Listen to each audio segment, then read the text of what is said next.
Now my job is a very difficult one. How do you introduce a person that everyone already knows?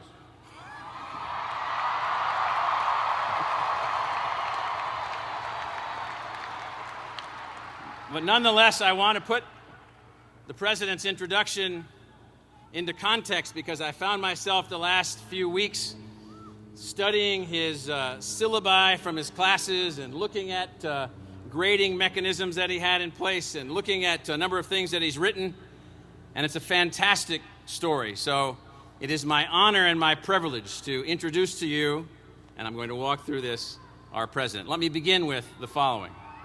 Wait. Hold on.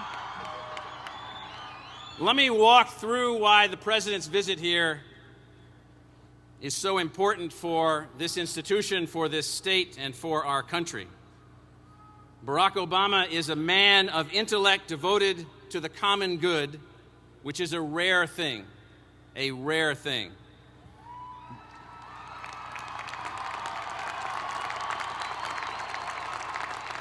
Barack Obama is a man whose journey from boyhood teaches us all about the power of a single life with purpose, and each of our graduates should remember this. Barack Obama is a man whose understanding of the dream of and for America knows no limit.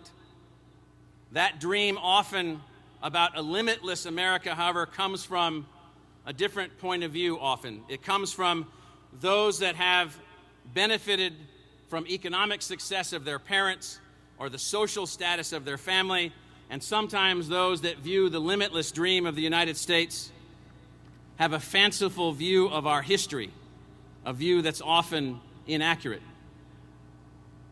Sometimes, and this is rare, this understanding of America's true greatness and our potential comes from a deep understanding of the need to drive change. And that fact is, in fact, America as the statement of change itself. The fact that America represents what the change has been that we have moved from around the world, that's the central theme I want to focus on.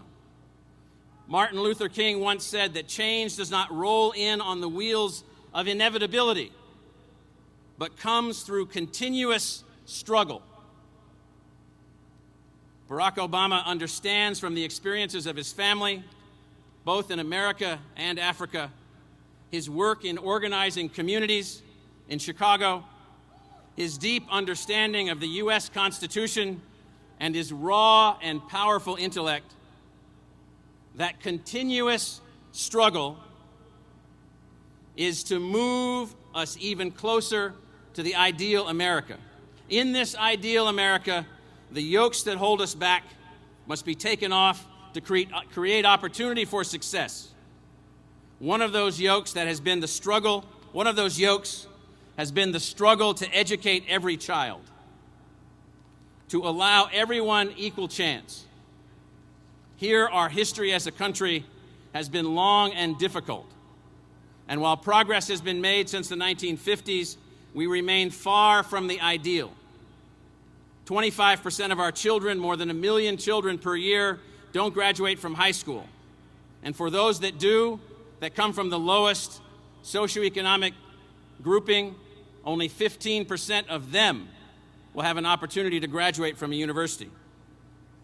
Mr. President, no national leader before you has fully understood the role of education, learning, and knowledge in fulfilling the American ideal, in advancing the continuous struggle for change. In studying your life and your achievements as a community organizer, constitutional law professor, and a statesman, I can see your fantastic awareness of the enigma of our present America. How is it that we have changed so much and yet have so much further to go?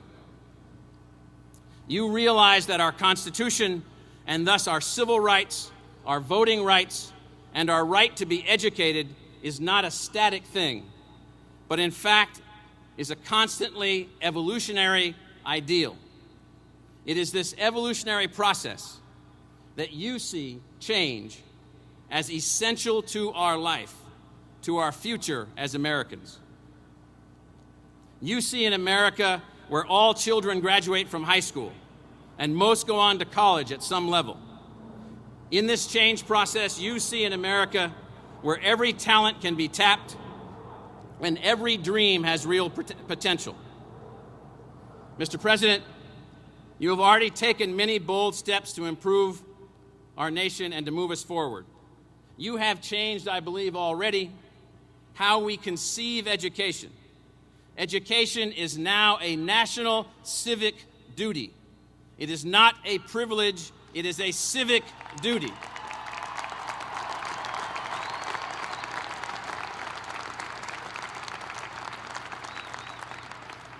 You have given hope to all who dream about what they can be, and as I'm increasingly beginning to see as a common activity, you've lit a fire under all of us to move America forward using our ideas and our creativity. Mr. President, we feel that fire. We share your drive for change. We've heard your speech before Congress, saw you driving us closer to the ideal, the better America, your expansion of Pell Grants, your goals to educate all of America, your drive to have a great college education, not just a college education, but a great college education to all who work hard. We hear you, we join you. In fact, we join you by today committing to you and to the people of Arizona that we will continue building ASU as an egalitarian center for advanced teaching and learning. And we commit to you also that no Arizona student will be left out of this institution and what we have to offer because of his or her family's income.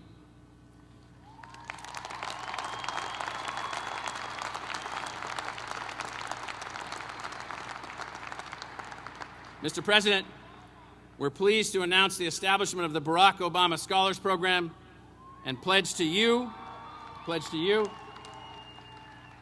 to work and fight to make accessible education the change that takes America to the next level. It's an honor to have you here with us this evening. Ladies and gentlemen, the President of the United States.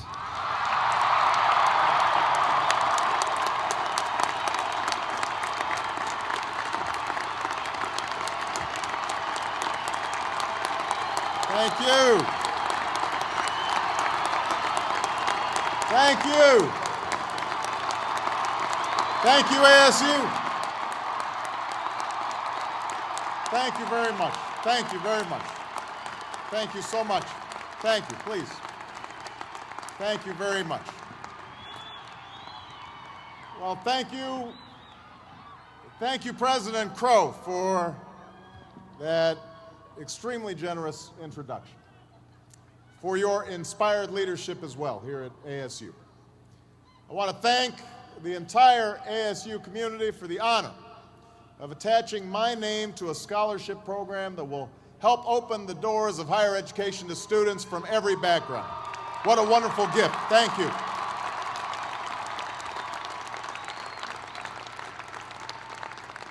That notion of opening doors of opportunity to everybody, that is the core mission of this school. It's the core mission of my presidency.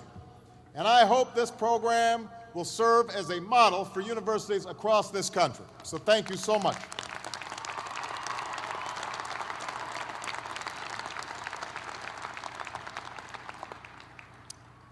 I want to obviously congratulate the class of 2009 for your unbelievable achievement.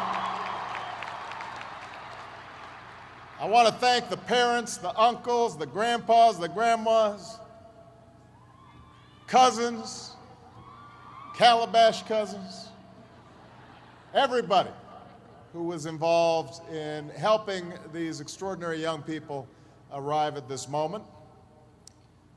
I also want to apologize to the entire state of Arizona for stealing away your wonderful former governor, Janet Napolitano.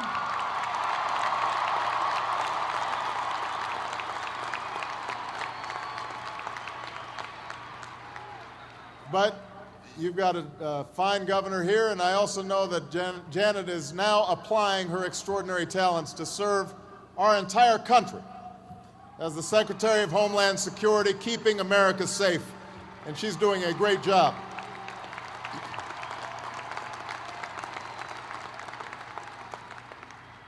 Now, before I begin, I'd just like to clear the air about that little controversy everybody was talking about a few weeks back. I have to tell you, I really thought this was much ado about nothing. But I do think we all learned an important lesson. I learned never again to pick another team over the Sun Devils in my NCAA brackets. It won't happen again. President Crow and the Board of Regents will soon learn about being audited by the IRS.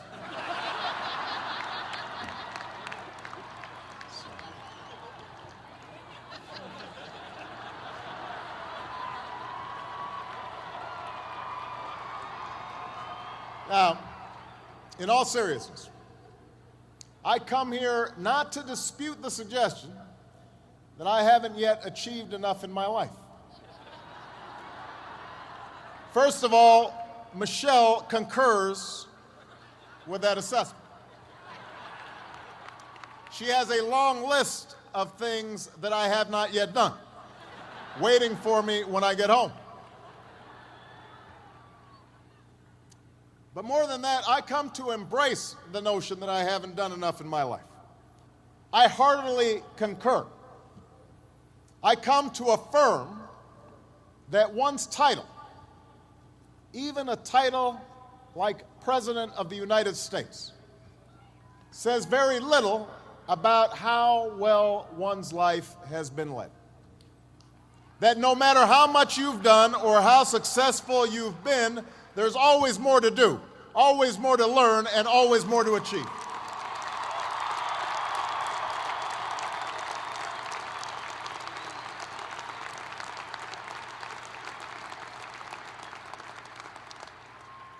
And I want to say to you today, graduates, class of 2009, that despite having achieved a remarkable milestone in your life, despite the fact that you and your families are so rightfully proud, you too cannot rest on your laurels. Not even some of those remarkable young people who were introduced earlier. Not even that young lady who's got 4 degrees getting today. You can't rest. Your own body of work is also yet to come. Now, some graduating classes have marched into this stadium in easy times, times of peace and stability, when we call on our graduates simply to keep things going and don't screw it up. Other classes have received their diplomas in times of trial and upheaval, when the very foundations of our lives, the old order, has been shaken. The old ideas and institutions have crumbled, and a new generation is called upon to remake the world. It should be clear to you by now the category into which all of you fall. For we gather here tonight in times of extraordinary difficulty for the nation and for the world. The economy remains in the midst of a historic recession, the worst we've seen since the Great Depression. The result in part of greed and irresponsibility that rippled out from Wall Street and Washington as we spent beyond our means and failed to make hard choices.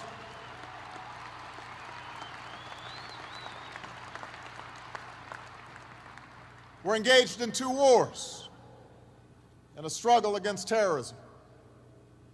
The threats of climate change, nuclear proliferation, and pandemic defy national boundaries and easy solutions. For many of you, these challenges are also felt in more personal terms. Perhaps you're still looking for a job, or struggling to figure out what career path makes sense in this disrupted economy. Maybe you've got student loans. No, you definitely have student loans. Or credit card debts.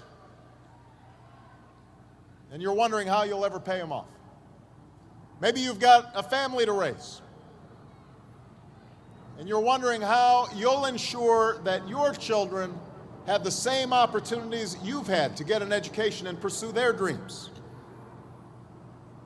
Now, in the face of these challenges, it may be tempting to fall back on the formulas for success that have been peddled so frequently in recent years. It goes something like this. You're taught to chase after all the usual brass rings. You try to be on this who's who's list or that top 100 list. You chase after the big money and you figure out how big your corner office is.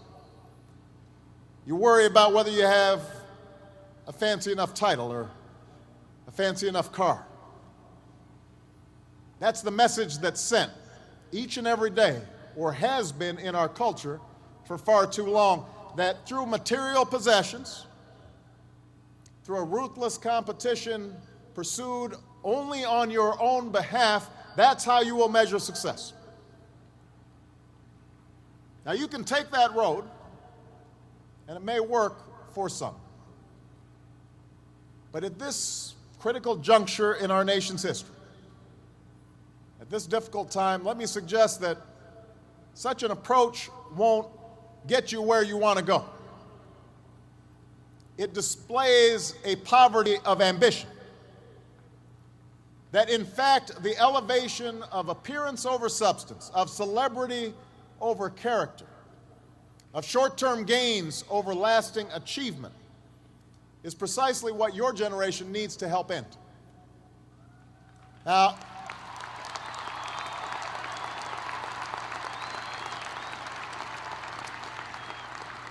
ASU, I want to highlight two main problems with that old, tired, me-first approach to life. First of all, it distracts you from what's truly important. And it may lead you to compromise your values and your principles and your commitments. Think about it. It's in chasing titles and status, in worrying about the next election, rather than the national interest and the interests of those who you're supposed to represent, that politicians so often lose their ways in Washington. They spend time thinking about polls, but not about principle.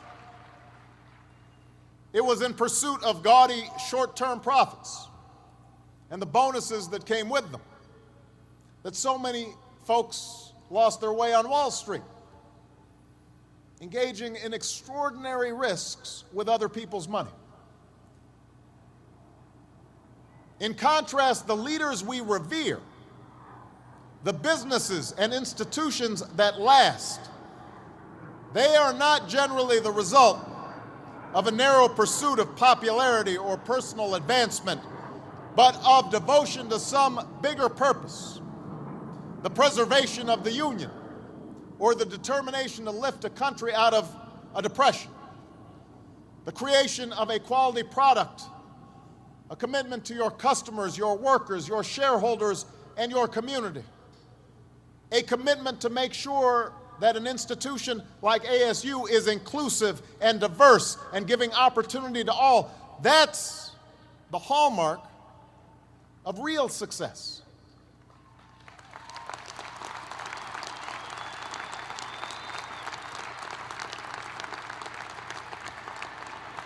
That other stuff, the trappings of success may be a byproduct of this larger mission.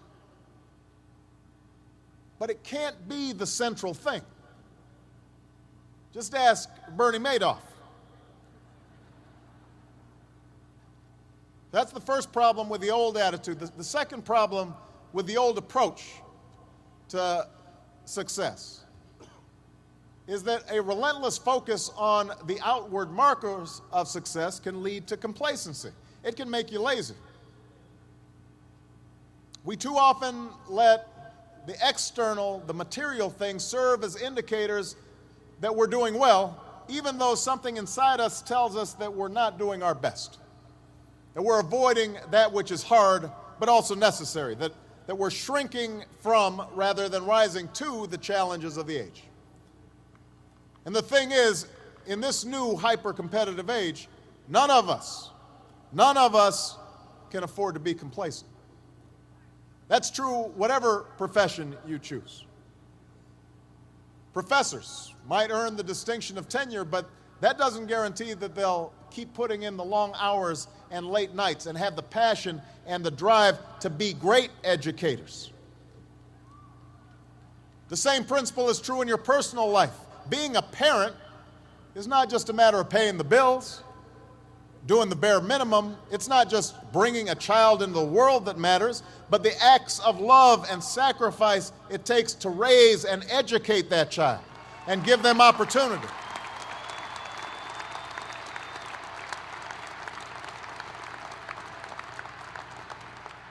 It can happen to presidents as well. If you think about it, Abraham Lincoln and Millard Fillmore had the very same title. They're both presidents of the United States. But their tenure in office and their legacy could not be more different. And this is not just true for individuals, it's also true for this nation. In recent years, in many ways, we've become enamored with our own past success, lulled into complacency by the glitter of our own achievements. We've become accustomed to the title of military superpower, forgetting the qualities that got us there, not just the power of our weapons, but the discipline and valor and the code of conduct of our men and women in uniform.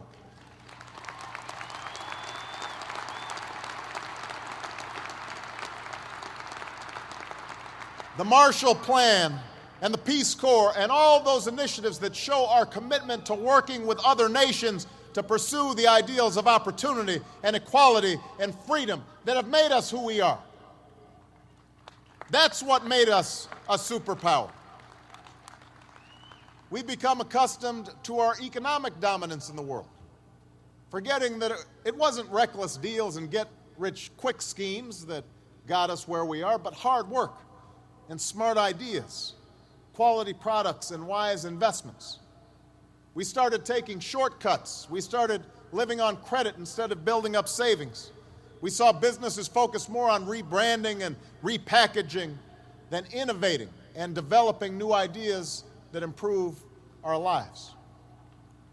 All the while, the rest of the world has grown hungrier, more restless, in constant motion to build and to discover, not content with where they are right now, determined to strive for more.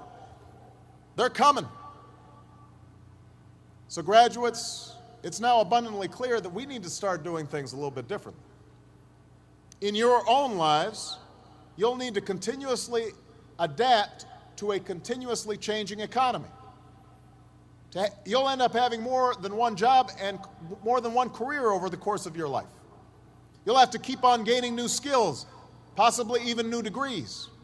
And you'll have to keep on taking risks as new opportunities arise. And as a nation, we'll need a fundamental change of perspective and attitude. It's clear that we need to build a new foundation, a stronger foundation for our economy and our prosperity. Rethinking how we grow our economy, how we use energy, how we educate our children, how we care for our sick, how we treat our environment. Many of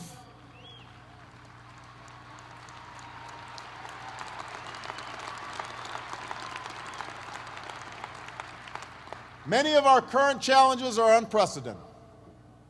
There are no standard remedies, no go-to fixes this time around. And class of 2009, that's why we're going to need your help. We need young people like you to step up. We need your daring, We need your enthusiasm. We need your energy. We need your imagination.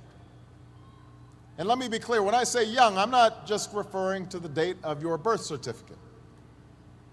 I'm talking about an approach to life, a quality of mind and a quality of heart, a willingness to follow your passions, regardless of whether they lead to fortune and fame, a willingness to question conventional wisdom and rethink old dogmas, a lack of regard for all the traditional markers of status and prestige, and a commitment instead to doing what's meaningful to you, what helps others, what makes a difference in this world.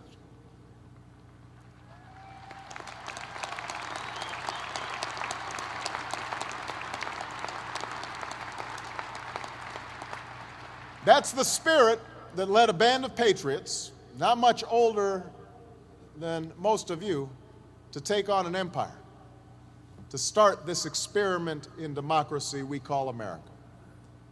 It's what drove young pioneers west to Arizona and beyond.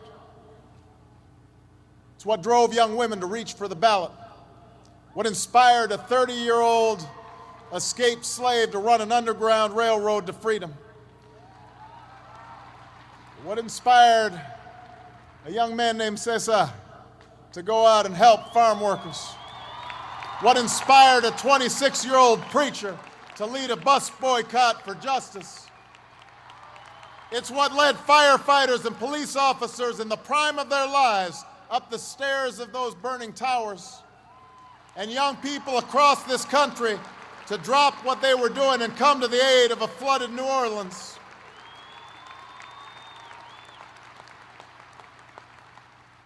It's what led two guys in a garage named Hewlett and Packard to form a company that would change the way we live and work.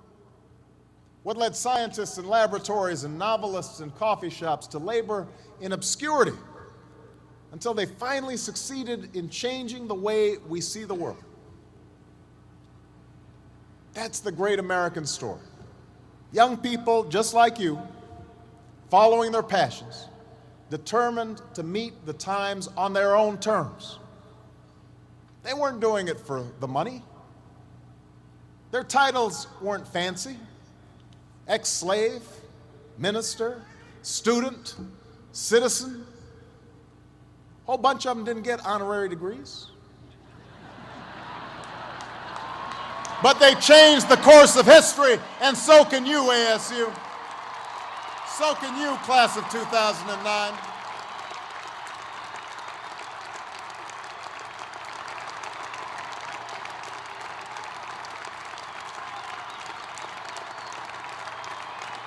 So can you.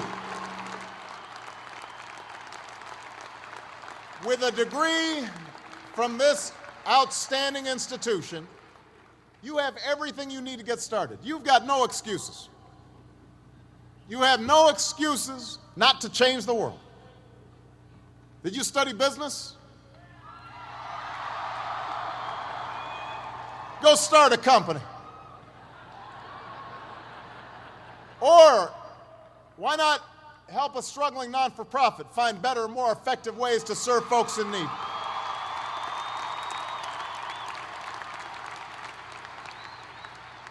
You study nursing? Go. Understaffed clinics and hospitals across this country are desperate for your help. You study education?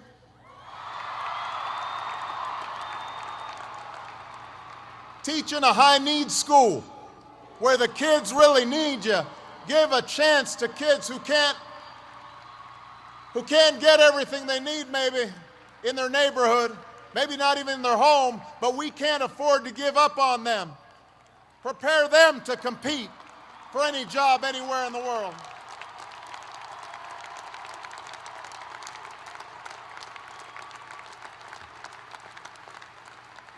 You study engineering? Help us lead a green revolution, developing new sources of clean energy that will power our economy and preserve our planet. But you can also make your mark in smaller, more individual ways. That's what so many of you have already done during your time here at ASU. Tutoring children, registering voters, doing your own small part to fight hunger and homelessness, AIDS, and cancer. One student said it best when she spoke about her senior engineering project building medical devices for people with disabilities in a village in Africa. Her professor showed a video of the folks they'd been helping, and she said, when we saw the people on the videos, we began to feel a connection to them. It made us want to be successful for them. Think about that. It made us want to be successful for them. That's a great motto for all of us. Find somebody to be successful for. Raise their hopes. Rise to their needs. As you think about your life after graduation, as you look into the mirror tonight after the partying's done,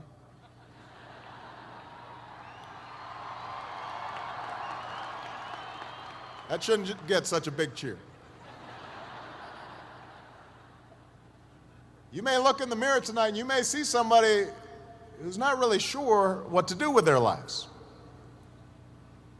That's what you may see, but a troubled child might look at you and see a mentor. A homebound senior citizen might see a lifeline. The folks at your local homeless shelter might see a friend.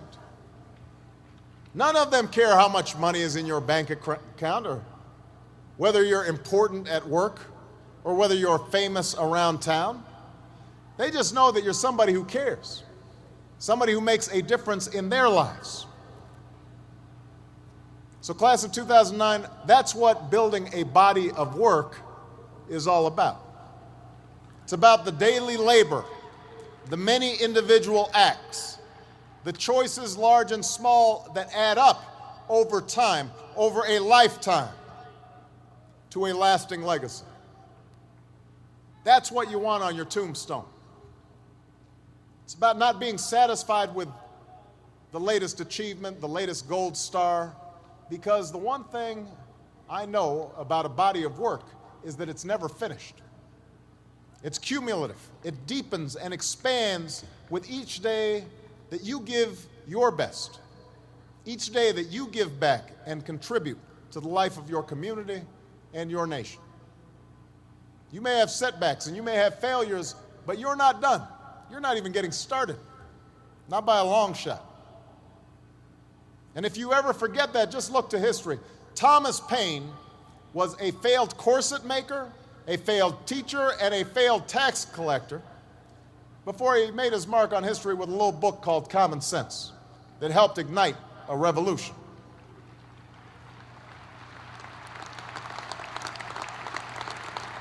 Julia Child didn't publish her first cookbook until she was almost 50.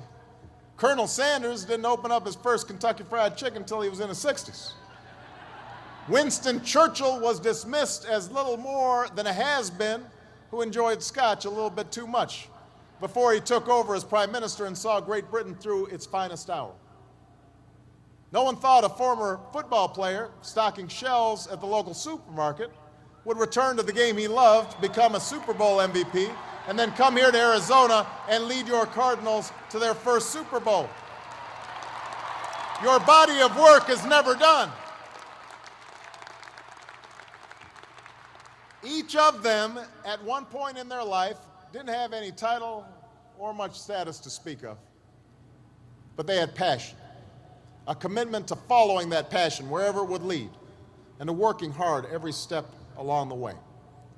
And that's not just how you'll ensure that your own life is well lived. It's how you'll make a difference in the life of our nation. I talked earlier about the selfishness and irresponsibility on Wall Street and Washington that rippled out and led to so many of the problems that we face today. I talked about the focus on outward markers of success that can help lead us astray. But here's the thing, class of 2009, it works the other way too. Acts of sacrifice and decency without regard to what's in it for you. That also creates ripple effects. Ones that lift up families and communities, that spread opportunity and boost our economy, that reach folks in the forgotten corners of the world, who in committed young people like you see the true face of America, our strength, our goodness, our diversity, our enduring power, our ideals. I know starting your careers in troubled times is a challenge, but it is also a privilege, because it's moments like these that force us to try harder and dig deeper and to discover gifts we never knew we had, to find the greatness that lies within each of us. So don't ever shy away from that endeavor. Don't stop adding to your body of work. I can promise